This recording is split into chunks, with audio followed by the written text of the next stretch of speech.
Headlines प्रायोजक राम बंधू लोणचे. आता प्रत्येक जण जिंकेल.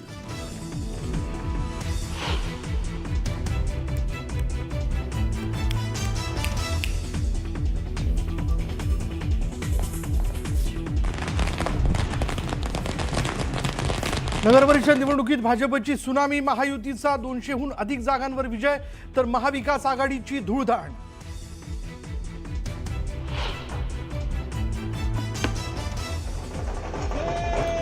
भाजपचे 129 नगराध्यक्ष तर 3000हून अधिक नगरसेवक विजय. नगरपरिषद निवडणुकीत भाजप नंबर 1चा तर शिवसेना दुसऱ्या नंबरचा पक्ष.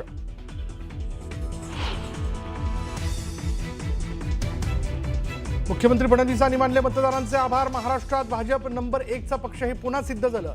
फडणवीसांचं वक्तव्य तर विरोधकांनाही सुनावलं.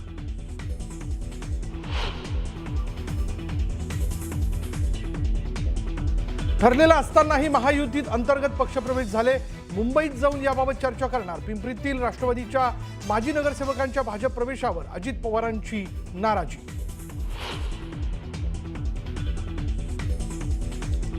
निवडणुकीत पैशांची गारपीट झाली. विधानसभेसारखी या निवडणुकीत ईव्हीएमची सेटिंग कायम होती. संजय राऊतांची सत्ताधाऱ्यांवर टीका.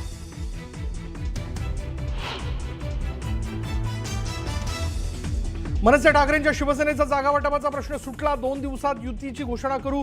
राज ठाकरेंसोबतच्या बैठकीनंतर राऊतांचं विधान.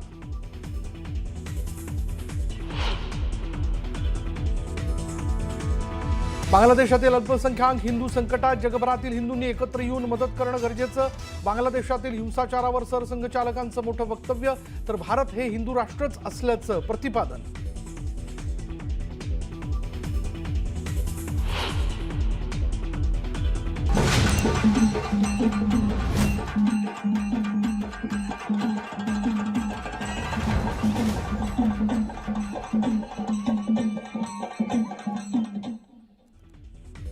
न्यूज 18 लोकमतच्या कॉटन किंग स्टुडिओ मध्ये आपलं स्वागत.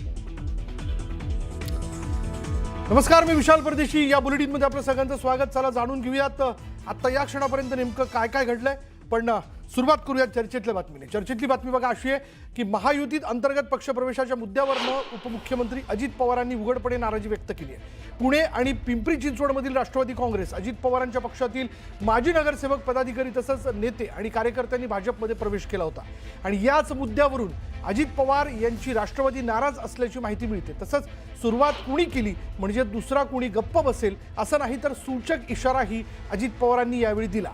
दरम्यान मुंबईत जाऊन या संदर्भात महायुतीशी चर्चा करणार असल्याचंही अजित पवार म्हणाले. दरम्यान महायुतीमधील मित्रपक्षांनी एकमेकांच्या इच्छुक उमेदवारांना पक्षप्रवेश द्यायचे नाहीत असं निश्चित करण्यात आलं होतं. तरीही पिंपरीतील नगरसेवकांची फोडाफोड झाली आणि त्यांचा भाजपमध्ये प्रवेश झाला. आणि यावरून अजित पवार नाराज आहेत आणि त्यामुळे अजितदादांच्या नाराजीमुळे नव्या वादाला तोंड फुटलंय. मधल्या काळामध्ये साधारण आमचं अंडरस्टँडिंग ठरलेलं होतं की आम्ही जे मित्रपक्ष आहोत त्यांनी एकमेकाचे उमेदवार घ्यायचे नाहीत किंवा एकमेकाचे माजी पदाधिकारी घ्यायचे नाहीत, परंतु ते घेतले गेलेले. त्याबद्दल आम्ही मुंबईत गेल्यावर चर्चा त्या ठिकाणी करू. नाही हो का, ह्याच्यात नाराज विराज होऊन चालत नसतं. सुरुवात कुणी जर केली तर दुसराही गप्प बसत नाही असं म्हटलं जातं. साधं गणित आहे पत्रकार मित्रांनो. मताची विभागणी झाल्यानंतर निवडून गेलेल्या उमेदवाराला अडचण येते. 30 मताची विभागणी होऊन नाही दिली तर त्यांना निवडून यायला सोपं जातं. आता बघूयात राज्यातील स्थानिक स्वराज्य संस्थांच्या निवडणुकीत भाजपच्या विजयाची सुनामी आल्याचं पाहायला मिळतंय. भाजपचे तब्बल 3000हून जास्त नगरसेवक तर 129 नगराध्यक्ष आतापर्यंत जिंकून आलेत. शिंदेंच्या शिवसेनेनं आणि अजित पवारांच्या राष्ट्रवादी काँग्रेसनंही या निवडणुकीतील चांगली कामगिरी केली आहे. महायुतीनं 200पेक्षा जास्त जागांवर विजय मिळवलाय. निवडणुकीच्या मैदानात देवाभाऊच धुरंधर असल्याचं पुन्हा एकदा सिद्ध झालंय. भाजपच्या सुनामी लाटेत महाविकास आघाडीच्या पाल्या पाचोळ्यासारखी ती उडून गेली आणि त्यामुळेच नगर परिषद निवडणुकीत राज्यात पुन्हा एकदा भाजप नंबर 1चा पक्ष ठरलाय. विधानसभेनंतर नगर परिषद आणि नगरपंचायत निवडणुकीत भाजपनं जोरदार मुसंडी मारली.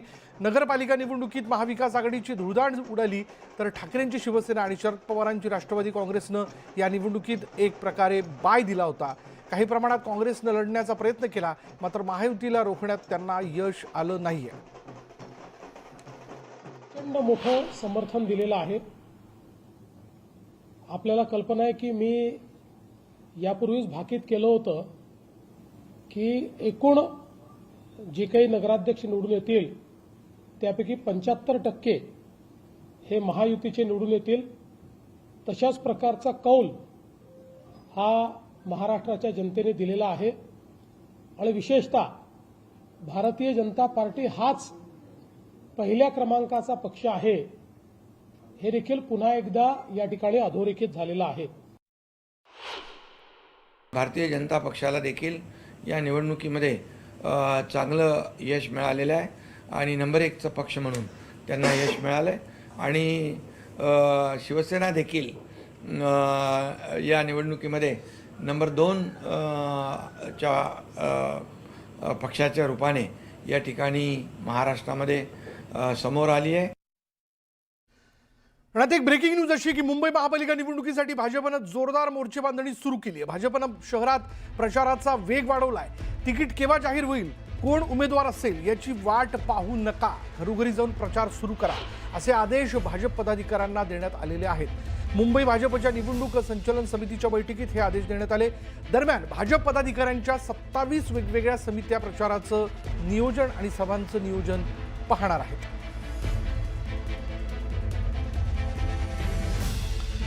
मुंबईमधील महायुतीचं जागा वाटप अंतिम टप्प्यात आल्याचं बोललं जात आहे. पुढील 2 दिवसात मुंबईच्या जागा वाटपावर शिक्कामोर्तब होणार आहे. महत्त्वाची गोष्ट म्हणजे आज किंवा उद्या सेना भाजपात चर्चेची 3री फेरी होणार आहे. जागा वाटपाचा तिढा न सुटलेल्या जागांचा निर्णय मुख्यमंत्री देवेंद्र फडणवीस आणि उपमुख्यमंत्री एकनाथ शिंदेंच्या बैठकीत होणार असल्याची माहिती सूत्रांकडून दिली जाते. दरम्यान भाजप 150+ जागा लढण्यावर ठाम आहे.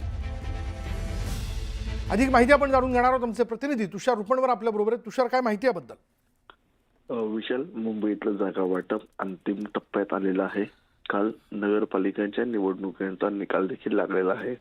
आता ज्या जागांचा पेच आहे त्या पेच प्रसंगामध्ये स्वतः मुख्यमंत्री देवेंद्र फडणवीस आणि उपमुख्यमंत्री एकनाथ शिंदे सहभागी होताना पाहायला मिळणार आहे. आता चर्चेची जी 3री अंतिम फेरी आहे ती आज रात्री किंवा उद्या होऊ शकते. मुख्यमंत्री देवेंद्र फडणवीस आज नागपुरामध्ये आहेत, मात्र मुंबईमध्ये महायुती करण्यावरती एकमत झालेलं आहे. त्याचप्रमाणे भाजपा 227 पैकी 150 जागा लढण्यावरती ठाम आहेत. मध्य मुंबईतल्या ज्या प्रामुख्याने लालबाग आहे, परळ आहे, या भागातल्या जागा ज्या ठाकरे गटाकडे आहेत त्या जास्तीत जास्त आपल्या पदरात पाडून घेण्यासाठी भाजप आपल्याला इच्छुक असल्याचं पाहायला मिळतंय. मात्र या जागा नेमक्या कुणाच्या वाटल्या जाणार याकडे देखील सर्वांचं लक्ष लागलेलं आहे. मात्र मुंबईमध्ये युती होणार आहे हे नक्की झालेलं आहे. मात्र काही पेच प्रसंगामध्ये थोडं स्वतः मुख्यमंत्री देवेंद्र फडणवीस आणि उपमुख्यमंत्री एकनाथ शिंदे महत्वाची भूमिका बजावताना पाहायला मिळणार आहेत. धन्यवाद तुषार या सगळ्या तपशिलाबद्दल.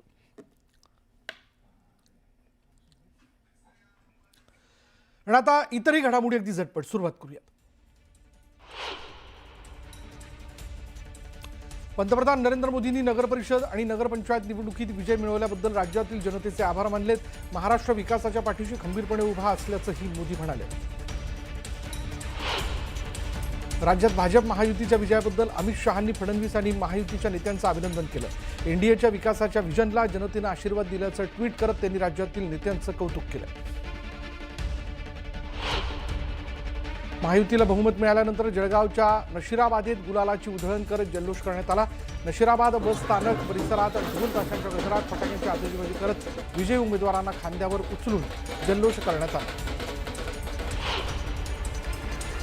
आमदार सुहास कांदे यांनी मनमाड आणि नांदगावचा गड राखलाय. दोन्ही नगर परिषदेत राष्ट्रवादीचा धुव्वा उडवत थेट नगराध्यक्षपदासह नगरसेवकांनी पूर्ण बहुमत मिळवलं. नगर परिषदेवर शिवसेनेचा भगवा फडकल्यानंतर सुहास कांदेंनी मतदारांचे आभार मानले. अमरावतीच्या अंजनगाव सुरजी नगर परिषदेच्या नगराध्यक्षपदाच्या मतमोजणीत घोळ झाल्याचा आरोप करण्यात आला. काँग्रेसच्या नगराध्यक्षपदाच्या उमेदवार आशा बानू रशीद खान यांचा 124 मतांनी पराभव झाल्यानं काँग्रेस खासदार बळवंत वानखेडे आणि काँग्रेस नेता यशोमती ठाकूर आक्रमक झाल्या. अंजनगाव सुरजीत भाजपचे अविनाश गायगोले नगराध्यक्षपदी निवडून आले. भुसावळ नगर परिषदेच्या निवडणुकीत मंत्री संजय सावकारे यांच्या पत्नीचा पराभव झाला. माझ्या पत्नीचा झालेला पराभव मान्य आहे असं म्हणत मंत्री सावकारे यांनी पराभवाची जबाबदारी स्वीकारली. माजी आमदार संतोष चौधरी यांच्या हातात भुसावळकरांना सत्ता द्यायची होती, ती त्यांनी दिली असं मंत्री सावकारे म्हणाले.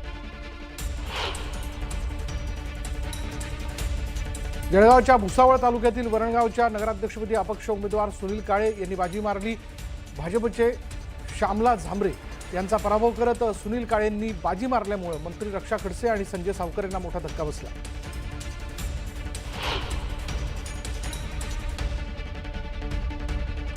नशिराबाद नगरपालिकेतील विजयानंतर भाजप सेना युतीचे उमेदवार योगेश पाटील यांना अश्रू अनावर झाले. दीर्घ संघर्ष आणि जनतेच्या विश्वासाचं फळ मिळाल्याची भावना योगेश पाटलांनी व्यक्त केली. नाशिक जिल्ह्यात शिवसेनेसह महायुतीला मोठं यश मिळाल्याची भावना मंत्री दादा भुसे यांनी व्यक्त केली. नाशिकमध्ये शिवसेनेचे 5 नगराध्यक्ष आणि 92 नगरसेवक निवडून आले, त्यामुळे मंत्री भुसेंनी मतदारांचे आभार मानले. अकलूज नगर परिषद निवडणुकीच्या निकालानंतर खासदार धैर्यशील मोहिते पाटील यांनी ठेका धरला. धैर्यशील मोहिते पाटलांच्या डान्सचा व्हिडिओ सध्या व्हायरल होतोय. हिंगोली जिल्ह्यात महायुतीचं प्राबल्य आहे, मात्र शिवसेनेला अपेक्षित यश मिळालं नाही असं हेमंत पाटील म्हणाले. पुढच्या वेळेस प्रयत्न करून प्रचंड मोठा विजय खेचून आणू असं आमदार हेमंत पाटील यांनी स्पष्ट केलं. मुख्यमंत्री देवेंद्र फडणवीस यांनी बार्शीचे माजी आमदार राजेंद्र राऊत यांचं फोनवरून अभिनंदन करत बार्शीकरांचे आभार मानले. बार्शी नगरपालिकेवर एक हाती सत्ता मिळाल्यानं फडणवीसांनी मतदारांचे आभार मानले. चंद्रपूर जिल्ह्यातील भद्रावतीत पुन्हा एकदा 5व्यांदा शिवसेनेचा नगराध्यक्ष बनलाय. नगराध्यक्षपदाचे उमेदवार प्रफुल्ल चटकी यांना मोठा विजय मिळालाय. उत्तम व्हॉलीबॉल खेळाडू आणि चिकाटीचे प्रशिक्षक अशी त्यांची ओळख आहे. शहादा तळोदा मतदारसंघाचे भाजपचे आमदार राजेश पाडवी यांच्या मतदारसंघातील दोघं महापालिकेमध्ये भाजपला पराभवाचा सामना करावा लागला आहे आणि तळोदा नगरपालिकेत आणि अजित पवार यांच्या राष्ट्रवादीच्या नगराध्यक्षपदाचे उमेदवार भाग्यश्री योगेश चौधरी विजयी झाल्यात. वडगाव नगरपंचायतच्या अटीतटीच्या निवडणुकीत थरारक निकाल पाहायला मिळाला. राष्ट्रवादी काँग्रेसच्या सुनीता राहुल ढोरे या अवघ्या एका मताने विजयी झाल्या, तर भाजपच्या पूजा अतिश ढोरे यांचा एका मताने पराभव त्यांना स्वीकारावा लागला. बारामतीमध्ये 2 नगरसेवक अपक्ष निवडून आलेत. यशपाल पोटे यांचा दणदणीत विजय झाला. यशपाल पोटेंनी राष्ट्रवादीच्या जितेंद्र दुजर यांचा पराभव केला, तर प्रभाग क्रमांक 20 मधून निलेश इंगोले यांचा विजय झाला.